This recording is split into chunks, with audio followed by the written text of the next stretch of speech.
আজকে সংঘরাজের উদ্দেশ্যে সংবোধন করা হবে। তার আগে আমি একটি কথা বলতে চাই, বেশি বলার দরকার নাই, কারণ আজকের সভা একটি অনন্য দৃষ্টান্ত সভা। আমাদের বাংলাদেশে একটি গুরুত্বপূর্ণ সভা বলে আমি ভাবছি, কারণ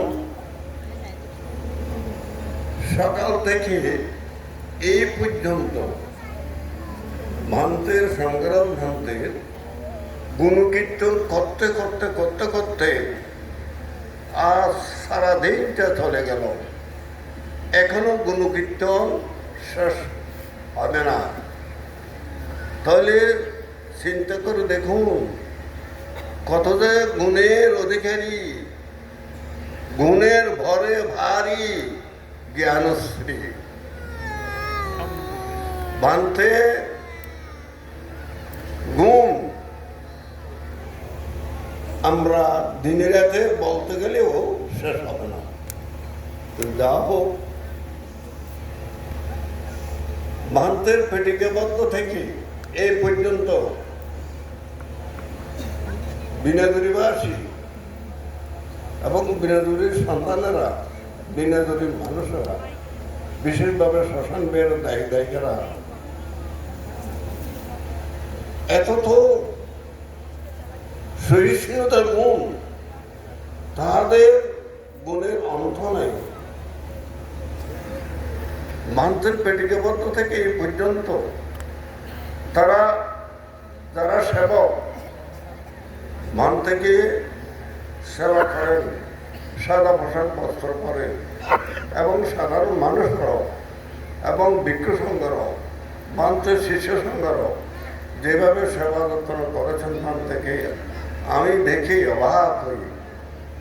এইরকম সেবা, এইরকম ভান্তের প্রতি যত্ন ভান্তের প্রতি কৃতজ্ঞতা, ভান্তের প্রতি কর্তব্য পরায়ণ সেবক, দায়ক দায়িকা, যুবক যুবতী, সকল স্তর মানুষ কম দেখা যায়।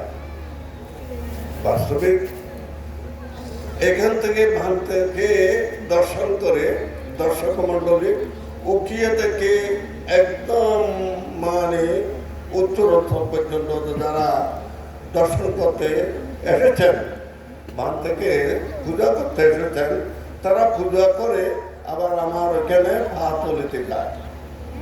তো আমি বলে থাকি, উপাসক আপনারা কোথেকে আসছেন? ভান্তে আমরা উকিয়া থেকে আসছি। তো কবে আসছেন? ভান্তে 5টা বাজে রওনা দিয়েছি। তো আপনারা কোথায় গিয়েছেন? দুপুরবেলা কোথায় গিয়েছেন?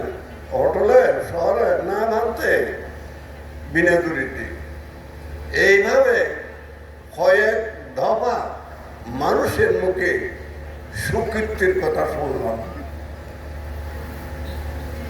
60 জন, 70 জন, 50 জন, 30 জন, এইভাবে গ্রুপিং করে আমার ওখানে যেতাম।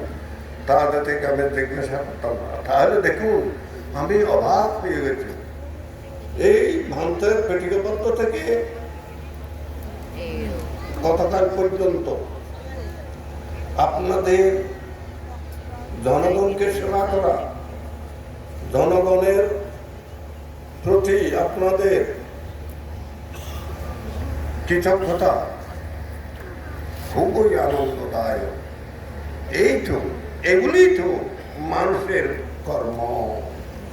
এই কর্ম দিয়ে মানুষ সুকীর্তির অধিকারী হয়। যারা এই কর্ম সম্পাদন করে না, তারা কুকীর্তির অধিকারী হয়ে দুর্নামের ভাগে হয়। তো যা হোক, আমি খুব খুশি হয়েছি। তো সুতরাং আজকে যেভাবে ভান্তের সাজসজ্জা এবং প্যান্ডেলের পরিধি দেখে আমি গতকাল এসেছি, তো দেখলাম এত বড় বিশাল পন্ডিত